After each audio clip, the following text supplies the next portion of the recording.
नमस्कार दोस्तों, स्वागत है आपका। न्यूज कोड देख रहे हैं आप और मैं हूं आपके साथ लता। तो उत्तराखंड में 5 लोकसभा सीटों पर जो है चुनाव भी हो गया, उसके नतीजे भी आ गए और बीजेपी ने जो है एक बार फिर से उत्तराखंड में हैट्रिक मारते हुए तीसरी बार जो है ये 5 सीटें जीत ली हैं। लेकिन अब बीजेपी के सामने सबसे बड़ा जो है संकट क्या है, क्या चिंता की वजह अब बीजेपी के लिए जो लगातार बनी हुई है, वो है आने वाले 10 जुलाई को 2 सीटों पर होने वाले विधानसभा के उपचुनाव। अब दरअसल ये चिंता की लकीरें क्यों बनी हुई है? आखिरकार 2022 का अगर हम चुनाव देखें तो 2022 में जो है अच्छी खासी जीत बीजेपी ने हासिल की। इसके अलावा अगर हम लोकसभा चुनाव देखें, तीनों बार जो है, चाहे 14 का जिक्र हो, चाहे 19 का जिक्र हो, चाहे 2024 का जिक्र हो, जो तीनों सीटें हैं वो भी बीजेपी के खाते में आई। लेकिन अब ऐसे में जो 2 सीटों पर उपचुनाव उत्तराखंड में होना है, फिर चाहे वो मंगलौर का जिक्र हो या फिर बद्रीनाथ सीट का जिक्र हो, क्यों बीजेपी की चिंताएं बढ़ी हुई हैं, इसको लेकर आज हम जिक्र करेंगे। दरअसल उत्तराखंड की बद्रीनाथ और मंगलौर सीट पर जो है 10 जुलाई को उपचुनाव होना है। और अगर हम इन सीटों का जिक्र करें तो इन दोनों सीटों पर जो है जो समीकरण है वो दरअसल अलग अलग बनते हुए दिखाई पड़ते हैं।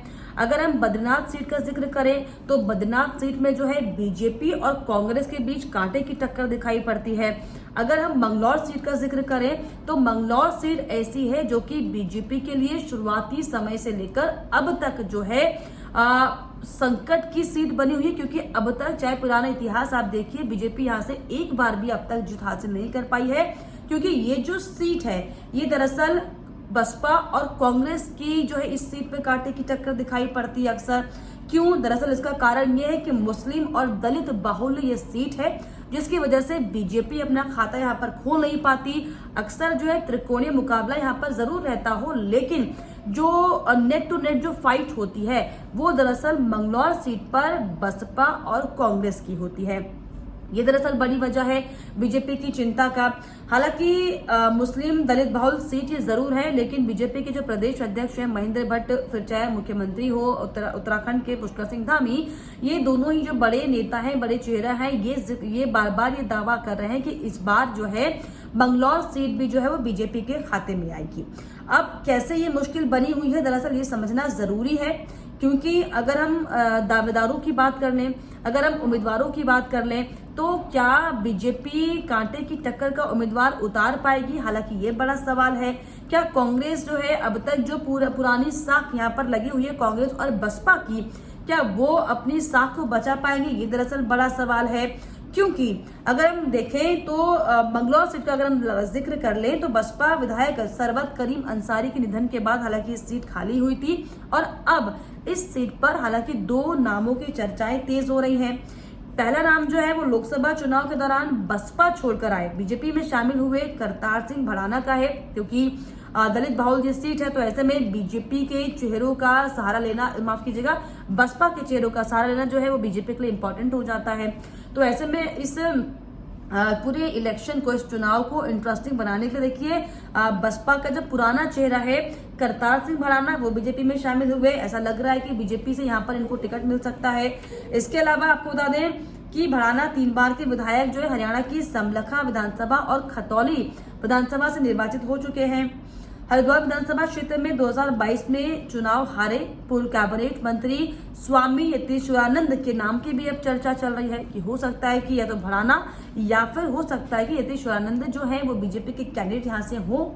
इसके अलावा आपको बताएं कि 2022 में मंगलौर से ही बीजेपी प्रत्याशी रहे दिनेश सिंह पवार को भी जो है दावेदारों की लिस्ट में गिना जा रहा है।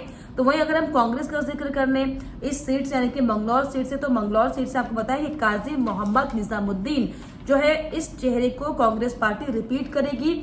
वजह क्या है? दरअसल बड़ी वजह इस चेहरे को रिपीट करने की ये है कि 2017 के इलेक्शन में हालांकि जीत हासिल की थी, लेकिन 2022 के इलेक्शन में काजी मोहम्मद निजामुद्दीन जो है बहुत कम अंतर के मार्जिन से हारे थे।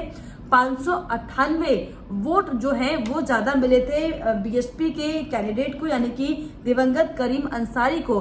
तो ये दरअसल बहुत बड़ी कांटे की टक्कर हो जाएगी, क्योंकि 500 वोट जो है बहुत ज्यादा ऊपर नीचे नहीं होते हैं। तो ऐसे में कांग्रेस के लिए जो ये सीट है वो सेफ साफ तौर पर दिखाई पड़ रही है।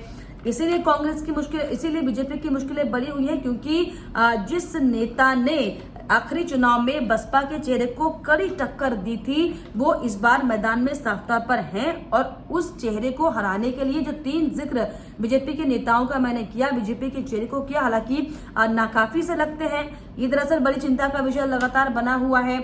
आपको बताऊं कि मंगलौर सीट पर क्योंकि कांग्रेस और बसपा का कड़ा मुकाबला है, 2022 के चुनाव में काजी मात्र 598 वोट से हार गए थे। उन्हें बसपा के सरवत करीम अंसारी ने हालांकि पराजित किया था, जो कि अब नहीं रहे, निधन उनका हो गया है। हालांकि 2017 के चुनाव में उन्होंने जीत हासिल की थी, लेकिन 22 के चुनाव में जो है 500 वोटों के अंतर से समथिंग वो रह गए थे। अब ये सीट तो जो है बीजेपी के लिए गले की फांस बनी हुई है। अब जो है बद्रीनाथ सीट का अगर हम जिक्र करें तो बद्रीनाथ में किस तरह के समीकरण बीजेपी का दिखाई पड़ रही है, ये अगर हम जिक्र कर लेते, देखिए तो बद्रीनाथ सीट पर हालांकि जो कांग्रेस से बीजेपी में अभी चुनाव से पहले शामिल हुए थे राजेंद्र भंडारी, उनका जिक्र साफ तौर पर जोरों पर चल रहा है। राजेंद्र भंडारी की अगर हम बात करें तो 2012 में वो कांग्रेस में शामिल हुए थे। 2012 में इलेक्शन भी कांग्रेस के टिकट पर उन्होंने जीता था और 2017 का चुनाव हालांकि वो हार गए थे। उन्होंने बीजेपी के जो है प्रदेश अध्यक्ष जो वर्तमान में है महेंद्र भट्ट ने, उन्होंने हालांकि कड़ी शिकस्त दी थी। लेकिन क्योंकि अब बद्रीनाथ में जो है बीजेपी के पास राजेंद्र भंडारी से बेहतर कोई विकल्प नहीं, क्योंकि राजेंद्र भंडारी अच्छा खासा चेहरा कांग्रेस का बद्रीनाथ सीट पर माने जाते हैं।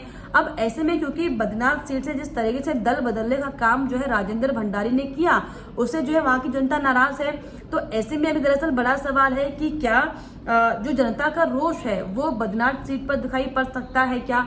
हालांकि बीजेपी ने तय कर लिया है कि राजेंद्र भंडारी को यहां से मैदान में उतारना है, लेकिन कांग्रेस की जो माथापच्ची है वो भी बद्रीनाथ सीट के लगातार जारी है। हालांकि ये साफ तौर पर सामने आ रहा है कि हो सकता है कि बद्रीनाथ सीट से जो है गणेश गुर्जर को एक बार फिर से चुनाव वहां से लड़ाया जाए। हालांकि इससे पहले लोकसभा चुनाव उन्होंने लड़ा था, लेकिन वो चुनाव हार गए थे टिहरी सीट से।